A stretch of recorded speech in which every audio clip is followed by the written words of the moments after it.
Be Finally Free held their annual Light a Candle for a Loved One event for those struggling with loss and addiction. Yeah, Eyewitness News reporter Celine Stevens was there at the parks at Riverwalk with the message they are sending to those feeling hopeless. When people are experiencing grief, they might feel isolated and like nobody can understand what they're going through. For those who have lost loved ones to addiction or they're struggling with addiction themselves, that feeling of hopelessness can be overwhelming. But Thursday night, people came out to light a candle for a loved one with the purpose of spreading hope and help. So we want to just give people hope that this can change. It doesn't have to stay like this. A night filled with celebrating people who have overcome addiction, standing by those still struggling, and supporting those who lost loved ones, all orchestrated by Debbie Ormonde, the founder of the nonprofit Be Finally Free. The goal is to bring them together so we can come together and we can fight this epidemic that we have in our county. It really isn't just our county, it's our country.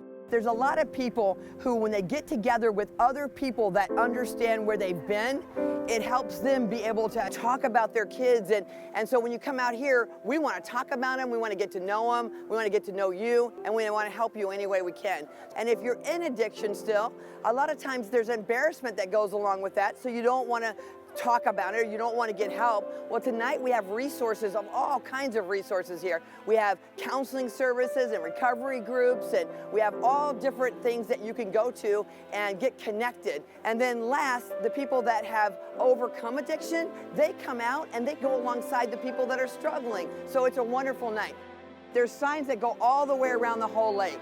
And so there'll be luminaries everywhere, and then they have luminaries that they are going to be able to put with their loved one's name and float it out on the lake. And then when you come over, you get the bridge, you walk over the bridge, you'll get a rose that has a message on there for you, and that will be the end of the night.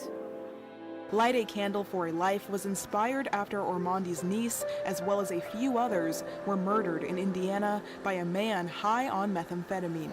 Now, her annual event brings together people from all walks of life who have similar struggles in common.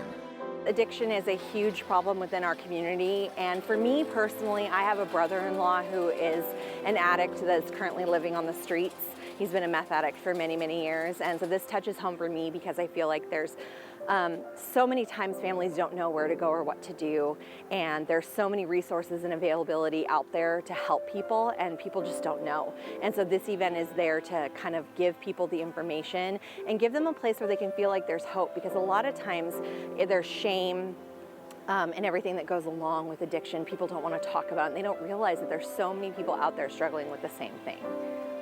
The only way we're going to get clean is by being around other people who have done the same thing. When you can relate to somebody else, it lifts the burden and you can share it with other people. Although the night honored those who passed, it also made the living feel loved too. We could just see that that there's families out there that love us even though we messed up. The main message of the night was that there is always hope and there is always help if you're watching somebody struggle with addiction or you're struggling yourself.